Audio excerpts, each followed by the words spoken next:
Bismillahirrahmanirrahim. Assalamualaikum warahmatullahi wabarakatuh.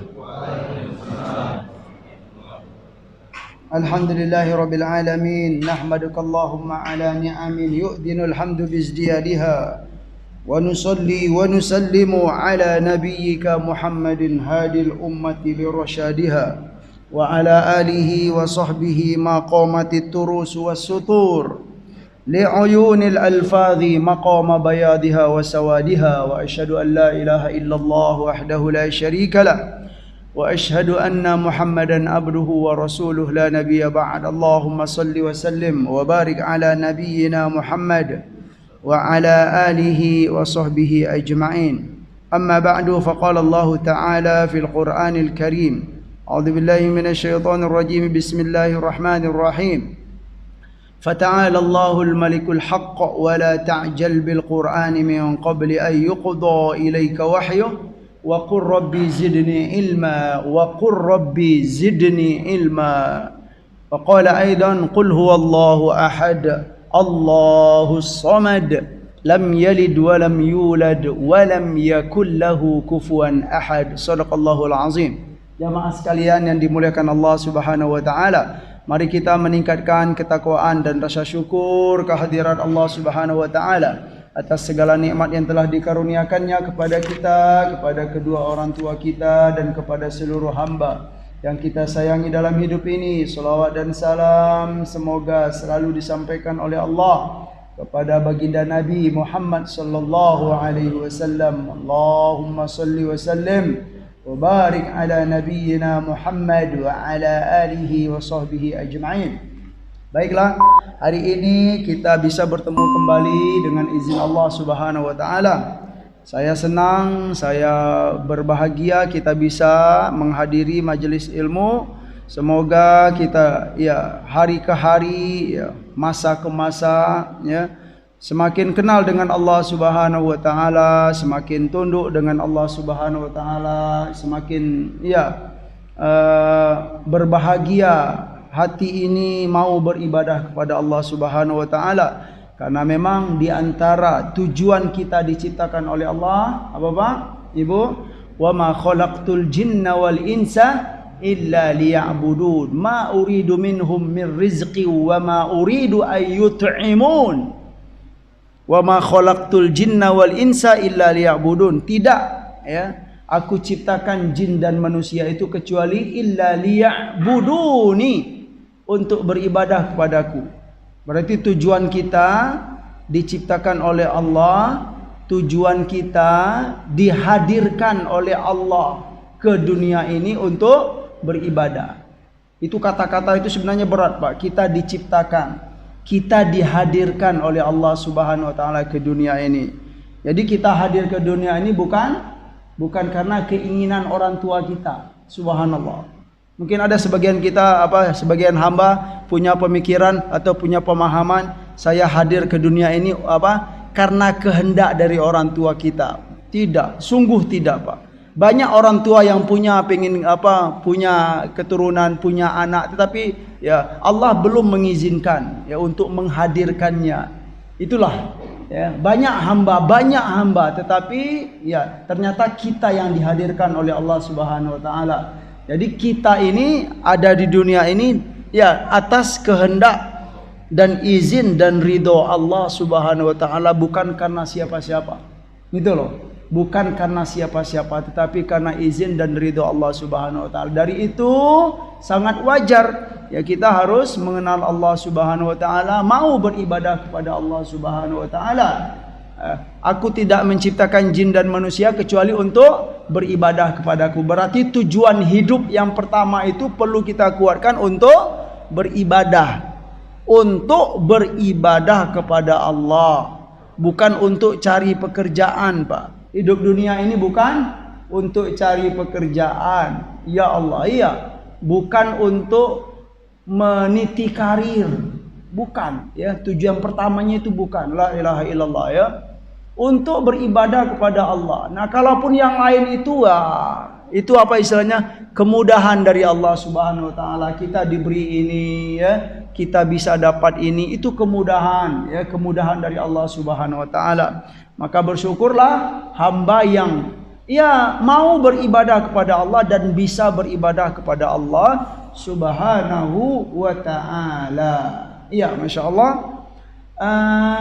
Salawat dan salam semoga selalu disampaikan oleh Allah kepada baginda Nabi Muhammad sallallahu alaihi wasallam. Lewat perantaraan beliaulah kita bisa kenal Allah Subhanahu wa taala. Dari itu ya, kalau memang kita cinta kepada Allah, maka ikutilah Nabi kita sallallahu alaihi wasallam. Ikuti ya arahan beliau. Ya, karena dengan mengikuti itu ya merupakan bukti kita cinta kepada Allah Subhanahu wa taala. Enggak bisa dipisah-pisahkan. Ngaku cinta kepada Allah harus mengikuti Nabi. Orang yang mengikuti Nabi, itulah dia cinta kepada Allah dan taat kepada Allah Subhanahu wa taala. Alhamdulillah jamaah sekalian, hari ini yang setelah saya lirik-lirik, insyaallah kita mengakhiri menyelesaikan bab tentang al-qadar. Insyaallah setelah itu kita akan masuk tentang al-malaika. Ya, dunia malaikat. Nah, ini bukan dunia manusia lagi nih, Pak, dunia malaikat nih. Ya. Kok kita tahu gitu kan, malaikat itu kan alam gaib gitu kan? Ya dari Al-Qur'an gitu loh, dari hadis-hadis Nabi sallallahu alaihi wasallam. Kesimpulan dari para ulama, ya, alam gaib itu tidak bisa diketahui oleh siapapun, ya. Ya, kecuali apa istilahnya, ada ilmu-ilmu yang diberikan oleh Allah Subhanahu wa taala, isyarat-isyarat ilmu. Dan cara yang terbaik untuk mengenal alam gaib itu Al-Quran. Nah, gitulah. Kalau pengen ya seolah-olah Al-Quran itu, Pak, ya jamaah sekalian, dia menjadi teropong. Nah, gitu loh. Gimana ini? Oh, ini alam gaib itu. Iya. Subhanallah. Apalagi kalau kita memang sering ya berinteraksi dengan Al-Quran dan kita memahami makna yang disampaikan oleh Rasulullah SAW, itu akan terbayang. Oh, begini ya. Sekalipun dia nggak nampak, Pak ya. Gitu loh. Sekalipun dia tidak nampak dengan mata kepala kita, tetapi dia dirasakan ya, kelihatan dengan mata hati. Itulah ya, dan cara yang terbaik untuk mengenal, untuk mengetahui atau mempelajari ya, hal-hal yang gaib itu lewat Al-Qur'an. Makanya ya perlu kita kuatkan juga nih, mungkin ada sebagian istilahnya jamaah atau kelompok-kelompok kajian ya, mengaji tauhid. Ya, mereka mengaji tauhid misalnya. Ini bukan mencela atau tidak. Saya pernah tahu itu, Pak. Ya, ada kajian mengaji tauhid. Atau kalau ditanya, "Bapak ngaji apa?"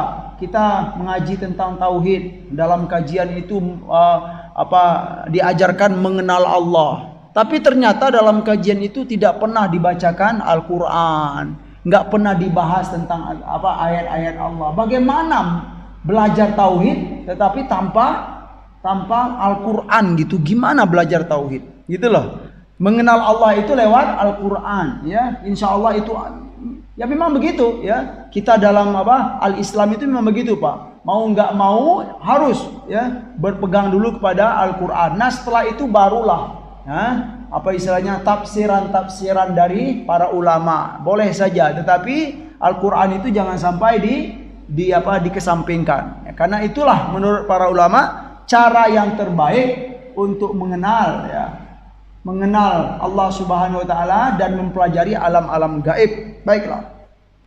Ini sudah ya, poin yang terakhir itu tentang qadar. Alhamdulillah saya rasa jamaah semua sudah paham ya, al-qadar itu bagaimana, bahwa al-qadar itu bukan berarti ya Allah itu tidak memberi kebebasan kepada kita. Justru sebaliknya. Ya, bahasan tentang qadar itu adalah sesungguhnya Allah itu memberi kebebasan kepada semua manusia, ya, kebebasan ya untuk memilih ini jalan baik, ini jalan tidak baik, ya, ini jalan hidayah, ini jalan dolalah. Nah, cuman setelah memberi kebebasan itu Allah pun juga memberikan ya, mengkaruniakan kepada hamba itu 3 ya Pak ya. 3 poin yang penting ini. Yang pertama apa? Akal ya. Akal itu merupakan karunia yang terbesar dari Allah Subhanahu wa taala.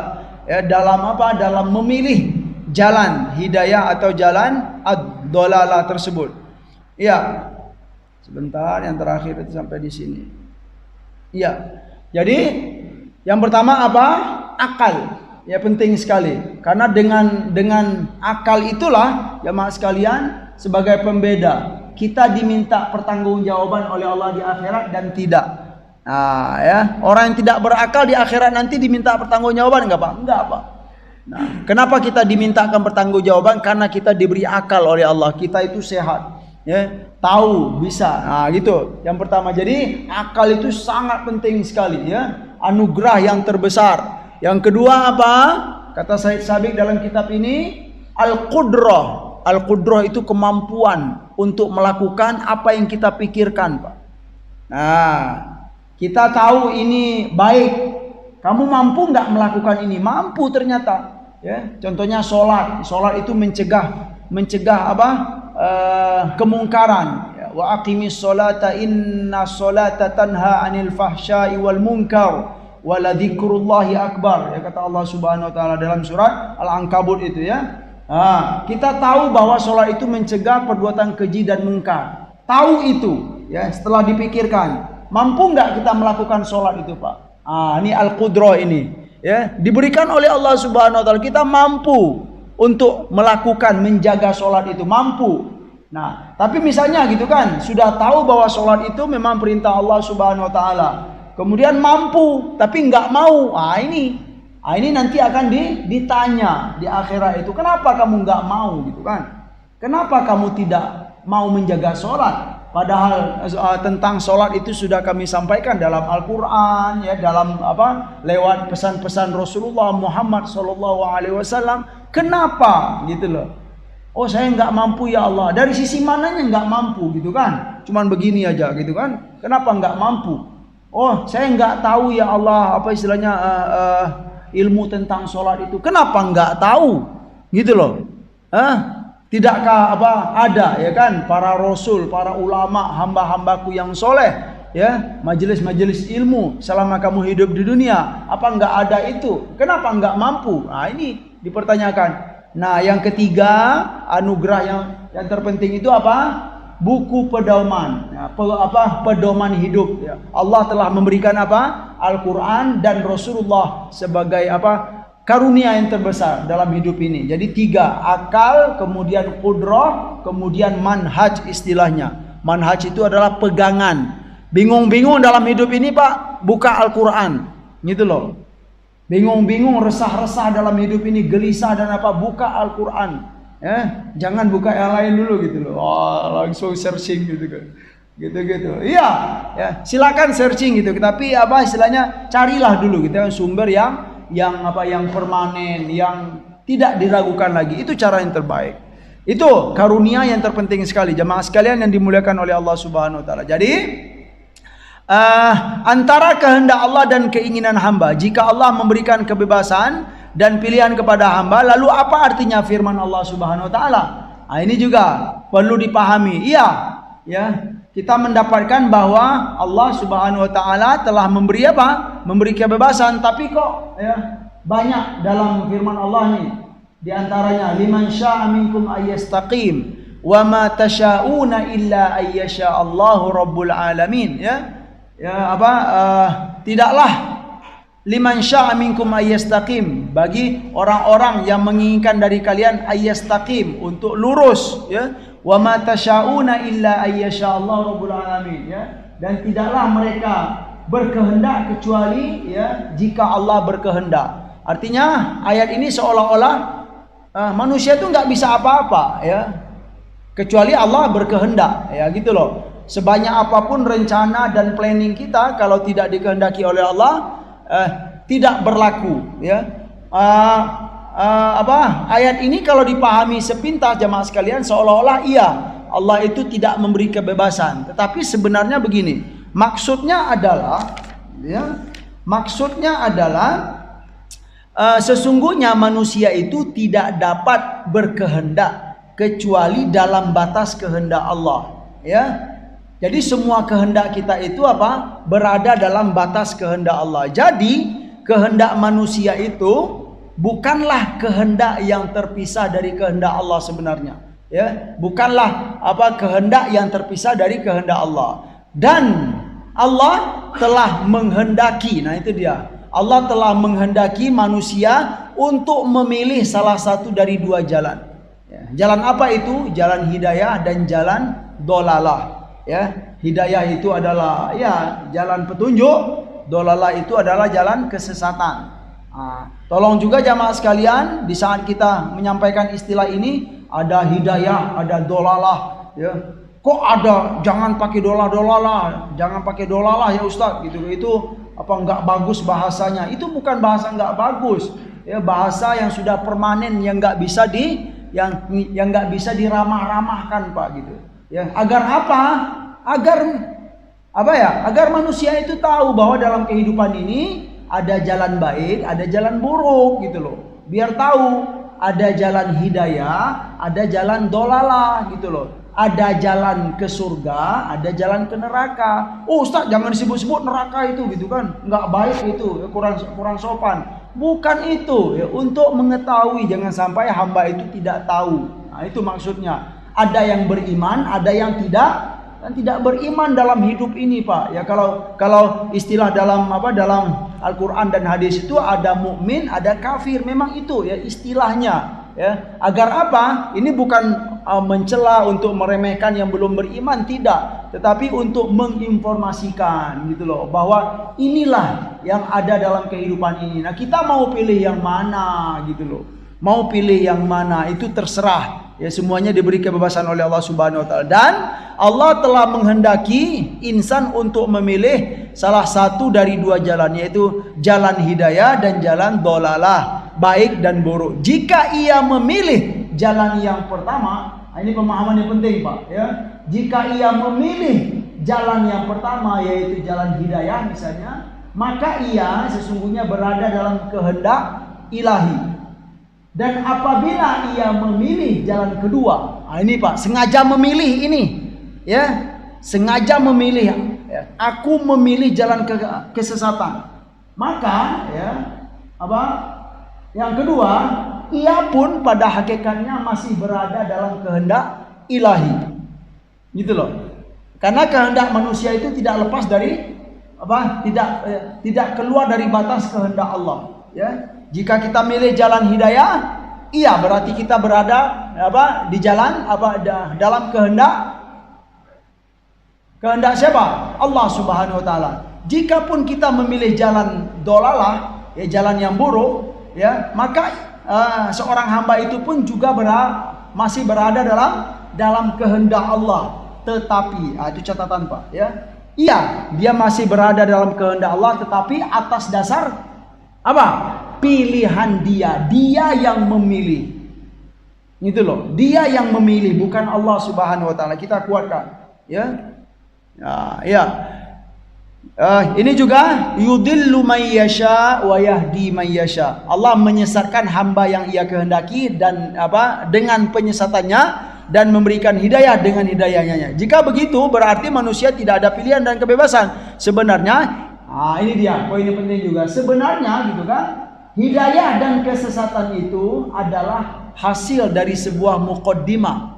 Nah, jadi dia bukan itu, Pak. Istilahnya bukan muqaddimahnya, tetapi hasil dari sebuah muqaddimah, akibat dari suatu sebab. Nah, ini sudah kita sampaikan. Makan adalah muqaddimah kenyang, minum adalah muqaddimah hilang haus, pisau sebagai muqaddimah alat pemotong, api sebagai muqaddimah alat membakar. Nah, begitulah dengan hidayah dan kesesatan. Hidayah adalah buah dari amal soleh, dan kesesatan itu adalah hasil dari perbuatan buruk yang kita lakukan. Gitu loh. Dari itu kita temukan jamaah sekalian yang dimuliakan oleh Allah Subhanahu wa taala, ayat-ayat Allah Subhanahu wa taala tentang apa? Contohnya, jadi saat kita menyandarkan hidayah dan kesesatan kepada Allah, itu dari sisi bahwa Allah yang meletakkan sistem dan hukum sebab dan akibat, ya. Itu dari sisi itu, bukan dari sisi dia memaksa hidayah dan kesesatan kepada hamba. Ya, jika memang kita menyandarkan hidayah dan kesesatan itu dari Allah, itu sebenarnya dari sisi apa? Dari sisi bahwa memang ya, Allah itulah yang meletakkan sistem ini. Itu dia dari sisi itu. Tetapi bukan dari sisi apa? Bukan dari sisi bahwa Allah itu memaksakan hidayah dan kesesatan kepada hamba. Ini sangat jelas ya. Ya, kalau kita pengen dikuatkan, yaitu sangat jelas jika kita melirik dan merenungi firman-firman Allah berikut ini, jamaah sekalian yang dimuliakan oleh Allah Subhanahu wa taala. Ya, wa yaqulu alladziina kafaru laula unzila alaihi ayatun min rabbih qul innallaha yudhillu man yasha wa yahdi ilaihi man anab. Ini saja. Ya, yudhillu qul innallaha yudhillu man yasha. Maka katakanlah wahai Muhammad, sesungguhnya Allah itu yudhillu man yasha, dia menyesatkan ya, orang yang ia kehendaki, wayahdi itu memberi hidayah, ilaihi kepadanya, man anab, hamba-hamba yang ingin kembali kepada Allah Subhanahu wa taala. Jadi memang diberi kebebasan. Kalau kamu memang pilih jalan kesesatan, itu kehendak kamu, pilihan kamu ya. Tetapi ingat, wayahdi ilaihi man anab, dan Allah itu memberi petunjuk kepadanya jalan hidayah kepada siapa? Ya, kepada hamba-hamba yang ingin kembali kepada Allah Subhanahu wa taala, ingin kembali kepada Allah Subhanahu wa taala. Selanjutnya, walladzina jahadu fina lanahdiyannahum subulana, ya, dalam surat Al-Ankabut. Walladzina jahadu fina lanahdiyannahum subulana, dan hamba-hamba yang jahadu itu sungguh-sungguh, fina di jalan kami, ya, ingin berada di jalan hidayah, sungguh-sungguh dia. Apa kata Allah? Lanahdiyannahum subulana, kami pasti akan tunjukkan jalan kami itu. Iya, kalau kita memang sungguh-sungguh ya, untuk berada di jalan hidayah, janji Allah Subhanahu wa taala, lanahdiyannahum subulana, kami pasti akan tunjukkan kepada dia, kepada hamba itu apa? Subulana, jalan kami. Selanjutnya surat Muhammad, walladzina tadaw zadahum huda wa atahum taqwahum. Walladzina tadaw, nah, ini Pak, walladzina tadaw itu artinya dan hamba-hamba yang ihtadaw. Ihtadaw itu sengaja memilih jalan hidayah. Aku pingin pilih jalan ini. Kalau ada begitu kata Allah, zadahum huda, maka hamba-hamba itu akan ditambah oleh Allah hidayah tersebut. Ya, karena memang sudah keputusan gitu loh. Saya milih jalan hidayah, maka janji Allah apa? Zadahum huda. Maka Allah akan tambahkan hidayah itu, bukan hanya menggiring Pak, tetapi apa? Ditambahkan. Kalau kita memang sengaja milih jalan hidayah, wa atahum taqwahum, dan Allah akan berikan kepada mereka apa? Taqwahum. Dengan apa ini? Ya, pilihan tadi. Dengan pilihan tadi. Baiklah, jamaah sekalian yang dimuliakan oleh Allah Subhanahu wa taala. Hamba dapat hidayah itu adalah karena kasih, cinta dan kelembutan Allah Subhanahu wa taala dan taufiknya. Dari itu dia bisa dan mampu untuk beramal soleh. Jadi kita bisa beramal soleh itu karena cinta dan kasih sayang Allah dan kelembutan Allah, atau taufik dari Allah Subhanahu wa taala. Ya, jadi kita bisa beramal soleh, kita bisa taat kepada Allah itu karena izin Allah, karena taufik dari Allah, bimbingan dari Allah, bukan karena kecerdasan kita, bukan karena kehebatan kita, karena izin dari Allah Subhanahu wa taala. Yang amal soleh itu bisa dilakukan dengan apa Pak? Dengan mujahadah. Mujahadah ya. Jadi kalau pengen beramal soleh, ya pada hakikatnya karena izin dan taufik dari Allah. Tetapi untuk melakukan itu perlu apa? Mujahadah dalam hidup ini. Ya, walladzina jahadu fina tadi. Barang siapa yang sungguh-sungguh fina di jalan kami, jalan hidayah ini, ya, lanahdiyannahum subulana. Ada mujahadahnya, ada usaha dari kita. Pengen taat kepada Allah itu harus ada perjuangannya Pak. Harus ada usaha, mujahadah. Kembali sadar ke jalan Allah dan selalu tetap berjalan di jalannya. Begitu juga, nah ini jamaah sekalian dimuliakan oleh Allah Subhanahu wa taala. Begitu juga dengan hamba yang sesat. Ya, yang sesat. Seperti dalam ayat-ayat berikut ini. Nah, ini dia. Ini apa? Gambaran hamba-hamba yang sesat nih. Kita sering baca nih di awal surat Al-Baqarah. Yudhillu bihi katsiran wa yahdi bihi katsiran wa ma yudhillu bihi illa al-fasiqin. Ya kan? Apa artinya yudhillu bihi? Yudhillu bihi katsiran wa yahdi bihi katsiran wa ma yudhillu bihi illa al-fasiqin. Sebentar, ini saya lupa itunya Pak ya. Yudillu bihi katsiran wa yahdi bihi katsiran wa ma yudillu bihi illal fasiqin. Fasiqin. Ini sebentar. Ya. Apa artinya? Ya.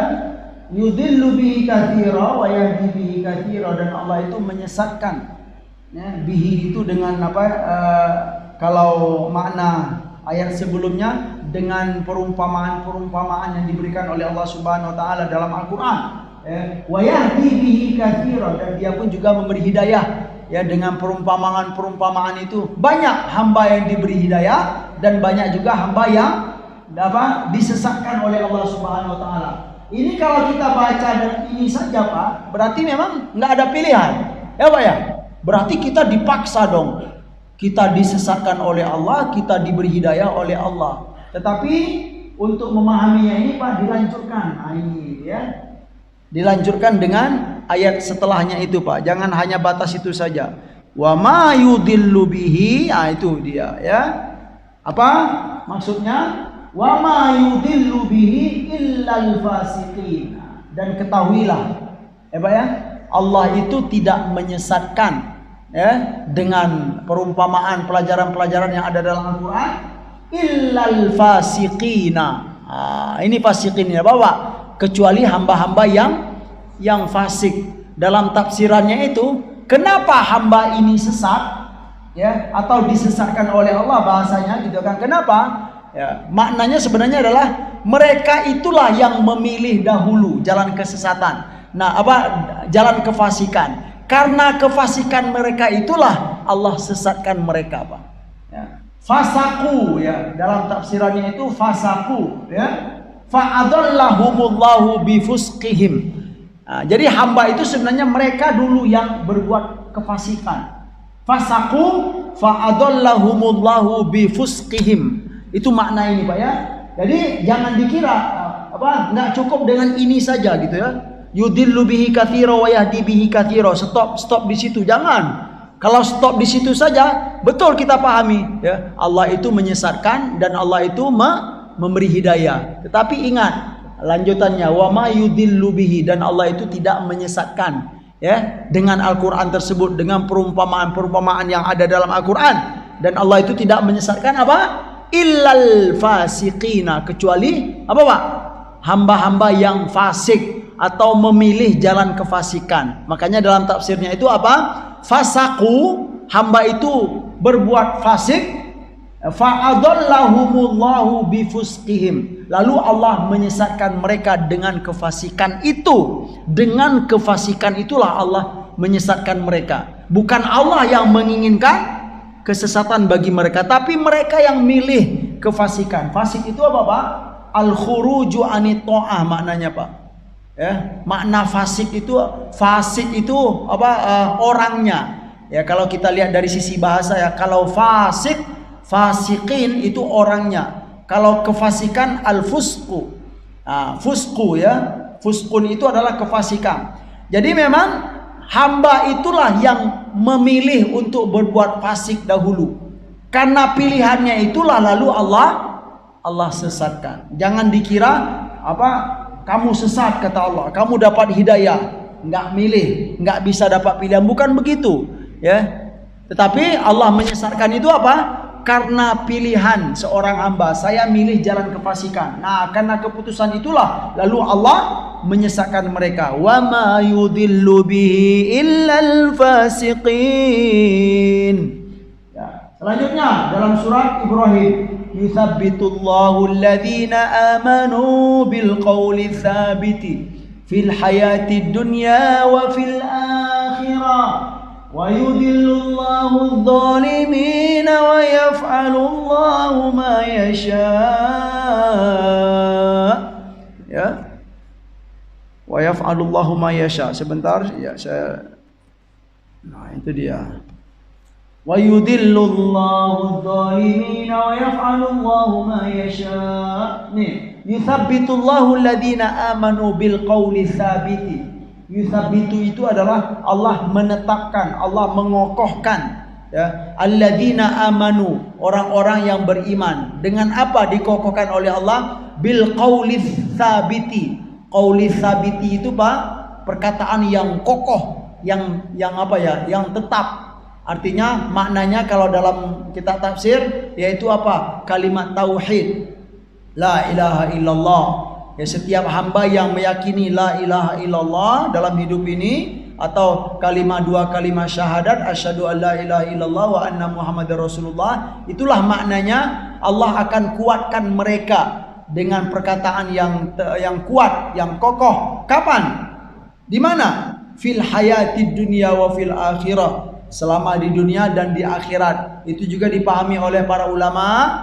Jika kita selama hidup ini banyak mengucapkan kalimat-kalimat tauhid atau kalimat-kalimat thayyibah selain la ilaha illallah, kita mengucapkan apa? Subhanallah walhamdulillah wa la ilaha illallah wallahu akbar, atau subhanallah subhanallah subhanallah, banyak, semakin banyak. Alhamdulillah alhamdulillah, Allahu akbar Allahu akbar. Selama hidup ini Pak, dengan izin Allah insya Allah, Allah akan kuatkan juga kita. Nah gitu, Allah akan kokohkan kita nanti, ya, baik itu di akhirat ataupun sebelum menuju alam akhirat tersebut, yaitu apa? Sebelum meninggal, biiznillah, ketika kita apa sudah sakaratul maut. Karena selama hidup ini kita sudah terbiasa melatih diri mengucapkan la ilaha illallah, la ilaha illallah. Dengan izin Allah insya Allah sebelum meninggal pun Allah akan kuatkan hati kita dan lisan kita. Yuthabbitullahu alladhina amanu bil qawli tsabiti, ya, fid dunya wa fil akhirah, fil hayati dunya wa fil akhirah. Terus wa yudhillullahu adh-dhalimin, dan Allah akan menyesatkan. Siapa yang disesatkan oleh Allah Pak?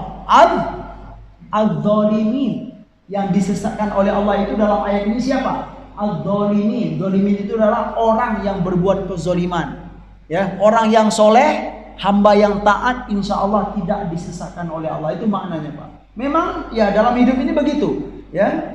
Ada orang yang fasik, ada yang zalim, ada, memang begitu, ya. Nggak bisa dipungkiri. Nah kita kalau kita pengen menempuh jalan hidayah, jangan menjadi hamba yang fasik, jangan menjadi hamba yang zalim, jangan berbuat kefasikan, jangan berbuat kezaliman. Insya Allah kita akan berada jalan hidayah. Kalau memang kita sengaja, ya, untuk berbuat fasik, berbuat kefasikan nih, contoh sholat 5 waktu wajib, kata Allah Subhanahu wa taala, jagalah, hafidhu ala sholawati was sholatil wusta. Contohnya kan seperti dalam surat Al-Baqarah, hafidhu ala sholawati was sholatil wusta. Jagalah sholat, hafidhu ala sholawat, jagalah sholat, kata Allah Subhanahu wa taala. Itu perintah. Nah, terus kita sengaja untuk tidak nggak mau jaga sholat. Ngapain sholat zaman modern sekarang, kok orang sudah canggih-canggih kok masih sholat di kantor misalnya gitu Pak, ya, masih begitu. Berarti apa itu? Kita yang memilih jalan kefasikan, ya. Itu adalah sebuah kefasikan. Kenapa? Karena dia al-khuruju anit ta'ah. Kalau kita berbuat begitu itu, ya, seolah-olah kita itu sudah menetapkan keluar dari ketaatan kepada Allah. Jagalah sholat, kata Allah. Nggak mau jaga sholat. Itu apa? Kita sengaja, ya, sengaja untuk keluar dari ketaatan. Kalau sudah begitu, adallahullah, maka Allah akan menyesatkan kita. Ya, kita sendiri yang yang menyesatkan pilihan kita untuk berada di jalan yang kesesatan tersebut. Begitu juga jamaah sekalian yang dimuliakan oleh Allah Subhanahu wa taala dalam surat Ghafir, kadzalika yatba'ullahu ala kulli qalbi mutakabbirin jabbar. Ini bagus sekali. Kadzalika yatba'ullahu ala kulli qalbi mutakabbirin jabbar. Ya, Allah itu kita ketahui seperti di apa? Di awal surat Al-Baqarah, khatamallahu ala qulubihim gitu kan Pak ya. Allah mengunci hati mereka. Nah, ini juga dalam surat apa ini? Dalam surat Ghafir. Kadzalika, begitu juga. Begitulah yatba'ullahu. Allah apa? Yatba' itu mengunci, Pak. Mengeraskan hati. Hati siapa yang dikeraskan oleh Allah Subhanahu wa taala? Hati mukmin kah? Hati hamba yang soleh kah? Tidak. Hati hamba yang taat kepada Allah kah yang dikeraskan hatinya? Tidak. Hati siapa yang dikeraskan oleh Allah Subhanahu wa taala? Ala kulli qalbi mutakabbir. Siapa itu? Hati hamba yang sengaja milih jalan keangkuhan dalam hidup ini. Hati mereka itulah yang akan dikunci oleh Allah, yang akan dikeraskan oleh Allah. Mutakabbirin jabbar. Berarti apa? Apakah itu pilihan Allah atau kehendak Allah atau kehendak dari manusia itu untuk berbuat keangkuhan dalam hidup ini? Manusia itu yang memilih, Pak. Ya, manusia itulah yang memilih untuk berbuat keangkuhan dan kesombongan. Dari itu, karena dia sudah memilih, lalu Allah yatba'u ala qalbihi. Lalu Allah kunci hatinya, ya. Allah tutup hatinya untuk mendapatkan hidayah. Bukan berarti Allah yang memaksakan dia untuk sesat, tidak. Tetapi dialah yang memilih jalan kesesatan itu, ya. Jalan keangkuhan tersebut. Dengan begitulah Allah akan apa? Allah mengunci hatinya. Falamma zaghu azaghallahu qulubahum. Ini juga dalam surat Shaf. Falamma zaghu azaghallahu qulubahum. Jelas sekali, Pak. Dan ketika mereka zaghu, mereka dulu yang zaghu, Pak. Zaghu itu apa? Melenceng. Mereka yang melenceng, azaghallahu qulubahum. Lalu Allah menggelincirkan hati mereka. Ini jelas sekali gitu loh. Bukan Allah yang memaksakan kita untuk tergelincir, ya. Bukan Allah yang memaksakan kita untuk menjadi hamba yang nyeleneh dalam hidup ini. Tetapi kita yang nyeleneh duluan. Kita yang sengaja untuk tergelincir. Lalu azaghallahu qulubahum. Lalu setelah itu barulah Allah membuat hati kita itu tidak lurus atau tergelincir. Banyak sekali kalla, ini dalam surat Mutaffifin nih Pak, jelas sekali Pak.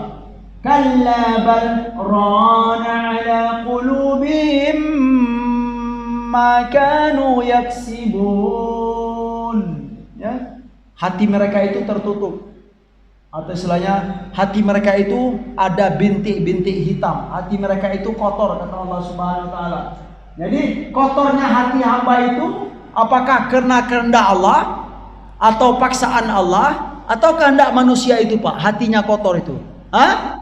Karena apa? Karena dia nih. Jawabannya Pak jelas sekali. Makanu yaksibun. Karena perbuatan mereka itulah hati mereka itu kotor dan tertutup. Karena tingkah laku kita, ya, bukan paksaan dari Allah. Jadi nggak layak, ya, kalau kita mendengarkan sebuah pernyataan ada hamba yang sedang berada dalam kesesatan, saya sesat ini karena kehendak Allah. Itu keliru, Pak. Kenapa kamu nggak sholat? Kenapa kamu tidak mau sholat 5 waktu? Kehendak Allah. Kok kehendak Allah gitu kan? Kenapa Bapak begini? Kenapa Bapak begini gitu kan? Karena kehendak Allah, takdir dari Allah Subhanahu wa taala. La ilaha illallah. Ini kalau orang begini, kalau dihadapkan kepada Sayyidina Umar, ngapain Pak? Dicambuk oleh Sayyidina Umar itu. Kamu berbohong atas nama Allah, ya. Berbohong atas nama Allah kamu gitu kan. Enggak layak, ya. Semuanya dibilang kepada kamu sesat karena Allah, takdir dari Allah Subhanahu. Tidak. Sebenarnya makanu yaksibun. Kenapa hati hamba itu kotor? Kenapa hati hamba itu tertutup? Ada bintik-bintik hitam, gitulah maknanya. Makanu yaksibun, ya. Karena Karena perbuatan mereka yang mana semulanya hati semua hamba itu bersih, ya, putih sebening, ya, sebening salju atau apalah. Cuman perbuatan itulah. Iya.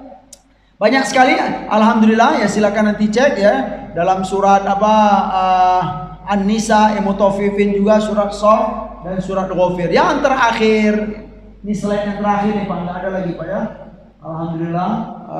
Slide yang terakhir yaitu iya, subhanallah. Sebab-sebab yang menyesatkan manusia melenceng dari arahan ilahi karena mereka sendiri yang memilih antara hidayah dan kesesatan, antara cahaya iman dan kegelapan. Dari itu Allah memberi balasan dari pilihan mereka itu, Pak. Jadi pilihan dari pilihan mereka itu berupa apa? Berupa ketulian, kebutaan, mereka yang tidak memperhatikan jalan ilmu, bahkan menyia-nyiakannya, yang membuat mereka tidak pernah sampai kepada jalan cahaya kebenaran. Jadi pilihan kita. Mungkin ini salah satu contohnya gitu kan. Ketulian itu ya, tuli itu terhadap kebenaran, kebutaan itu terhadap melihat kebenaran ya, hidayah dari Allah. Mereka tidak memperhatikan jalan ilmu. Ini terakhir ya, Said Sabiq itu menyinggung jalan ilmu, ya kan? Ya kalau nggak mau tuli dengan kebenaran, kalau nggak mau buta dengan kebenaran, gitu, carilah ilmu, ya. Hadir berjalanlah di jalan ilmu, karena dengan ilmu itulah kita akan mendapatkan cahaya. Mau nggak mau Pak, kembali lagi ya, belajar Al-Quran, ya, mendengarkan hadis Nabi SAW, menjelaskan mendengarkan penjelasan arahan Nabi SAW dalam hadis. Itu cara untuk dijauhkan dari kebutaan, dari ketulian dan kerasnya hati. Mau nggak mau harus begitu. Nah, terakhir ditutup oleh beliau surat Al-A'raf ayat 179. Ini terkenal nih Pak. Walaqad dzara'na li jahannama katsiran minal jinni wal ins lahum qulubun la yafqahuna biha wa lahum a'yunun la yubsiruna biha wa lahum adhanun la yasma'una biha ulaika kal an'ami bal hum adall ulaika humul ghafilun. Sungguh kami telah siapkan, ya, kami telah ciptakan bagi untuk neraka jahanam itu siapa penduduknya Pak? Siapa penghuni neraka jahanam itu Katsiran minal jinni wal insi. Ya, banyak dalam neraka jahanam itu siapa? Minal jinni wal insi, ya, makhluk Allah dari jin dan manusia. Kenapa kok bisa begitu? Lahum qulubun la yafqahuna biha. Mereka itu punya hati, diberi hati oleh Allah, tetapi la yafqahuna biha, tetapi tidak tidak mendapatkan pelajaran dari hati, tidak menggunakan hati mereka. Walahum a'yunun la yubsiruna biha. Mereka punya mata, tetapi tidak melihat kebenaran maksudnya. Ya, kebenaran itu apa contoh dalam hidup ini Pak? Ya kebenaran, ya, kebenaran Rasul, kebenaran Al-Quran, kebenaran apalagi? Kebenaran alam gaib, kebenaran tentang kehidupan di alam barzakh, ya, kebenaran yang disampaikan oleh Rasulullah SAW tentang kehidupan setelah kehidupan setelah hidup di dunia ini, bagaimana semuanya itu adalah kebenaran. La yubsiruna biha walahum adhanun la yasma'una biha. Mereka itu siapa? Jin dan manusia punya telinga tetapi tidak mendengar, tidak mau mempergunakan telinga itu di jalan yang diridhoi oleh Allah Subhanahu wa taala. Bahkan disampaikan oleh Allah, ulaika kal an'ami. Hamba yang begini Pak, kata Allah Subhanahu wa taala, mereka itu kal an'ami. Ini bahasa kiasan dari Allah loh, bukan dari kita. Mereka itu hamba-hamba Allah, kata Allah, seperti siapa? Al-an'am itu Pak, seperti binatang ternak. Ini kasar bahasanya, menurut kita kasar. Ya, menurut kita tidak ramah, tetapi ini bukan pelecehan dan bukan penghinaan, tetapi sebagai informasi bagi kita bahwa kalau kita tidak menggunakan hati, ya, menggunakan mata, ya, kalau tidak menggunakan telinga yang diberikan oleh Allah, sama seperti al-an'am, al-bahaim kalau kalimat lainnya, binatang ternak. Ya, bukan kasar, tetapi menjadi informasi bagi kita. Balhum adall, bahkan lebih dari binatang ternak lagi. Maukah kita untuk menjadi begitu, Pak? Tentu tidak. Nah, kenapa kita lebih sesat, lebih buruk daripada binatang ternak, kata Allah? Iya, binatang itu terkadang dia tahu, Pak, mana yang bermanfaat bagi dia, ya kan? Mana yang tidak bermanfaat. Cobalah. Sekalipun ya banyak juga kita temui gitu kan. Ya, sebagian binatang itu nggak tahu dia, ya. Yang lewat ini mobil bukan roti gitu loh kan. Ya, ada juga, tapi banyak juga yang tahu gitu kan. Awas gitu kan, lari. Jadi binatang aja tahu terkadang gitu kan, tahu yang bermanfaat dan tahu yang mudarat bagi dia. Tetapi kita, kalau nggak begitu kata Allah, kita itu seperti binatang ternak, balhum adol, lebih buruk lagi dari binatang tersebut. Tolong kita pastikan lagi, kuatkan lagi bahwa kalau ada kata atau lafaz dalam Al-Quran sepertinya itu pelecehan, sepertinya itu menghina atau menjelek-jelekkan, sebenarnya itu bukanlah menghina, bukanlah menjelek-jelekkan. Jadi nggak perlu kata itu ditukar-tukar, Pak. Sebagai apa? Informasi agar manusia itu tahu. Cukup di situ. Semoga bermanfaat. Alhamdulillah. Berarti untuk slide baru belum bisa kita mulai hari ini, Pak. Ya. Insya Allah berikutnya kita masuk bab baru, yaitu tentang al-malaika. Ya, tentang malaikat. Oke, cukup itu dulu ya. Ada yang mau bertanya dipersilakan. Jika saya bisa jawab, saya jawab sekarang. Kalau tidak, jadi PR bagi saya. Silakan, Pak. Jamaah sekalian dimuliakan. Ya, silakan Pak Haji. Barakallah. Assalamualaikum warahmatullahi wabarakatuh. Waalaikumsalam warahmatullahi wabarakatuh. Dengan kajian tahun ini, apakah kita juga bisa memandang atau melihat alam gaib kejadian seperti spesifikasi dalam tahun itu ada aliran Jabariyah, ada aliran Qadariyah. Apakah itu juga merupakan bentuk klasifikasi dari kajian tauhid? Iya, perlu saya sampaikan tentang Mu'tazilah, Jabariyah, Qadariyah itu juga termasuk dalam bahasan ilmu tauhid. Tetapi dalam kitab ini, Pak, kita tidak membahas tentang itu. Sebenarnya tentang Jabariyah, Mu'tazilah, Qadariyah dan lain-lain itu, Pak, itu bahasannya bukan bahasan inti dari ilmu tauhid, yaitu bahasan tentang pemikiran yang ada dalam ilmu kalam, istilahnya gitu. Gitu. Jadi bisa dikaitkan bahasanya ke sejarah atau sejarah pemikiran. Itu dia. Jadi dalam ya saya lihat juga gitu kan, Said Sabiq sedikit nyinggung ini pendapat Mu'tazilah, ini pendapat Qadariyah, cukup itu aja. Bahkan setelah itu beliau menyampaikan kita nggak perlu berlama-lama dalam hal ini, kata beliau. Itu terkadang begitu, Pak.